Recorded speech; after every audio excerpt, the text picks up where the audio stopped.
Hey guys, just a quick video. I just wanted to talk about this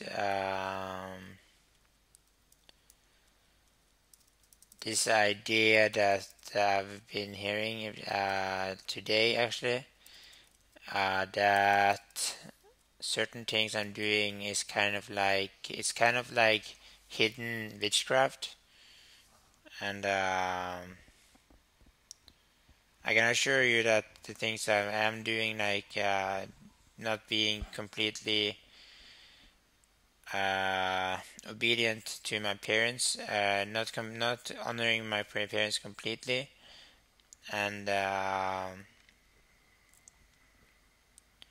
having this attachment to death, and not wanting to. I don't remember more than that, but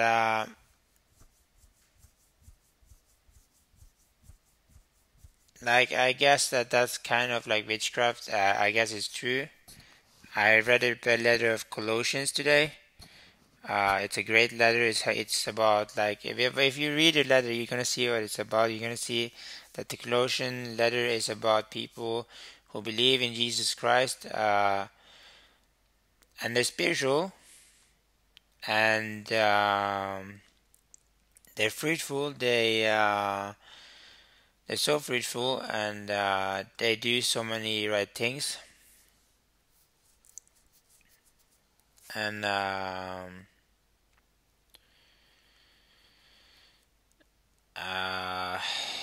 it's horrible. It's so horrible that there's still something that's wrong. There's still something that's not the right thing. Still something that's not right. The Colossians, they were probably what you would call, maybe they were something that you would call a New Ager today.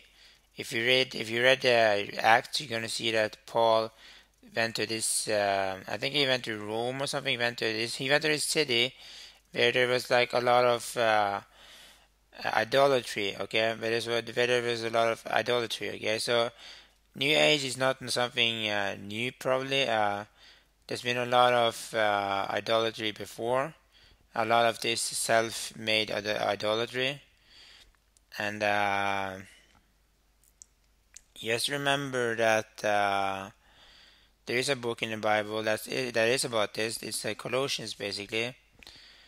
And I'm gonna tell you that I do think that maybe I am doing some witchcraft, but here's the thing, okay? Sometimes you have to choose. Sometimes you have to choose between two different things, three different things, four different things, five different things. I don't know, and you have to choose one of those alternatives, okay? And I could probably have done a lot of other types of witchcraft as well. Um, like I do believe that Satan. I'm gonna go into something that's kind of destructive right now. I'm gonna go into something that I don't like much. That kind of I believe that God is, of course, in control. That he doesn't believe that Satan is going to destroy him or anything, and I believe that Satan is actually kind of like being uh,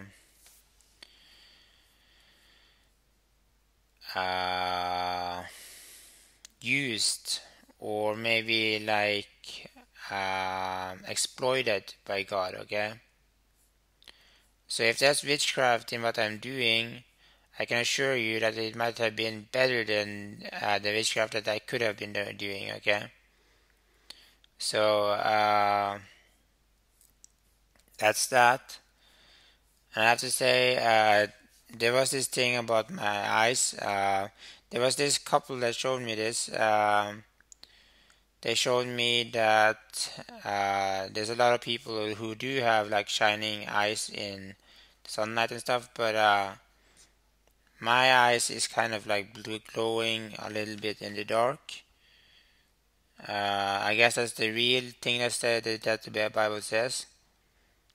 Um, is Ephraim basically, not Jacob. But then there was this idea that I was both Jacob and Ephraim, okay? So my eyes, they glow a little in the dark, and in sunlight also they glow. Uh,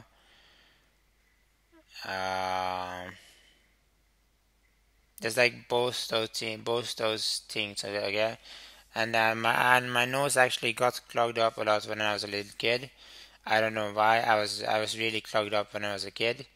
I was kind of I don't remember my childhood so much because I felt like it was chaos. I felt like my childhood was a complete chaos. But I think it's kind of like also because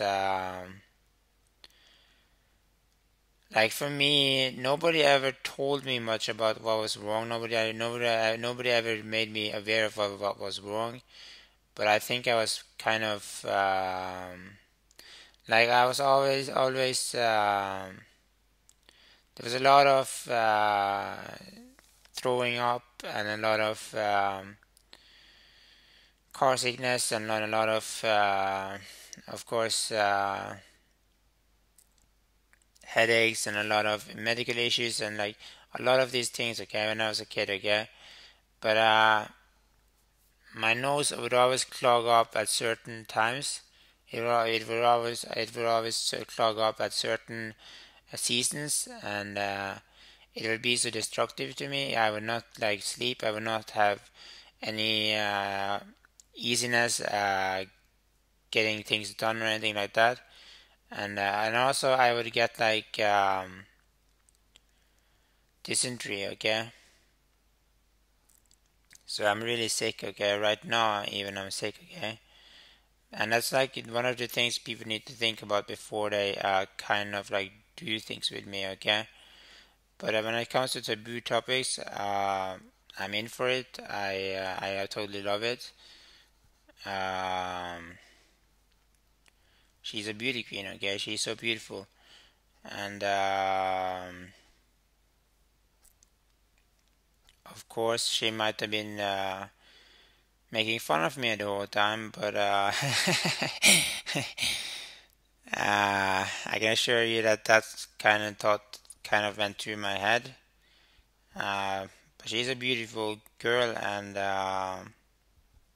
of course I would like to do something like that again. Of course I'm into her. Okay, who wouldn't be into that girl? Okay. Um, and I don't really think that she is outside of the congregations that we're talking about in the Bible. There's a Thessalonican congregation as well.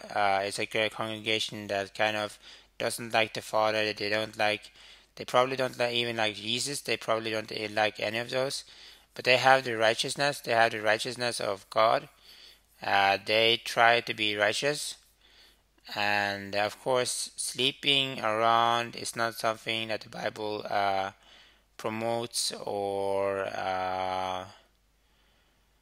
advises, but the Bible also talks about some other stuff, and I think she's doing great. Okay, I think she's doing great. Sorry.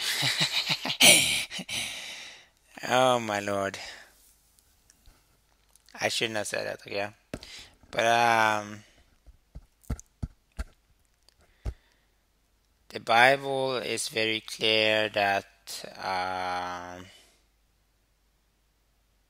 the Thessalonians they were people that kind of like could get certain issues, like they would drink and they would get mad and they would get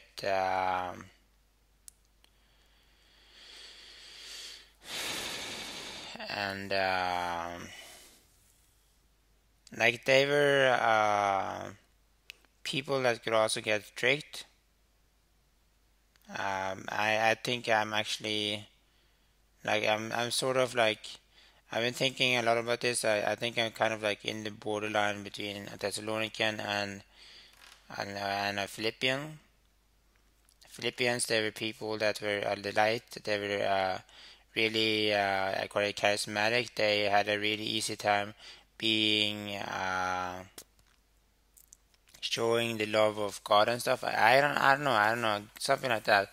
But they didn't take part in the sufferings of serving God outside of their faith. And I'm sort of like that. But then also I try to do what Jesus tells me to. But I don't always understand what God wants me to. Okay, I don't know.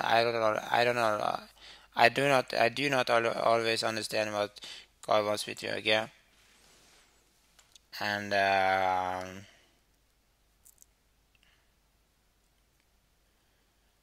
it's taboo topics. I don't know who she is. I don't know who. I don't know what the deal with her is. I don't know what the deal with her is. She's an American, and American atheists. They're kind of like, I think they're more outgoing than atheists in Norway. Because atheists in Norway, they're kind of like talking about. I think they're more accepted basically. Uh, and the atheists in America, they're kind of like oppressed a lot. So, like, it wouldn't it be great if people would just like kind of love and try to do some understanding on for each other? And I think atheists in America need that. I think they need reconciliation. I think atheists in America need reconciliation, and I think they need to also understand that they could really reconcile themselves with the Christians in America. And of course, missionary work is important. I don't try to discourage it. I try to encourage it basically, but try to love people. Okay, try to have some respect for people. Okay, that's what I would like to say. Okay. So take care and bye to all of you. That's what I had to say for today. Okay. Okay. Okay.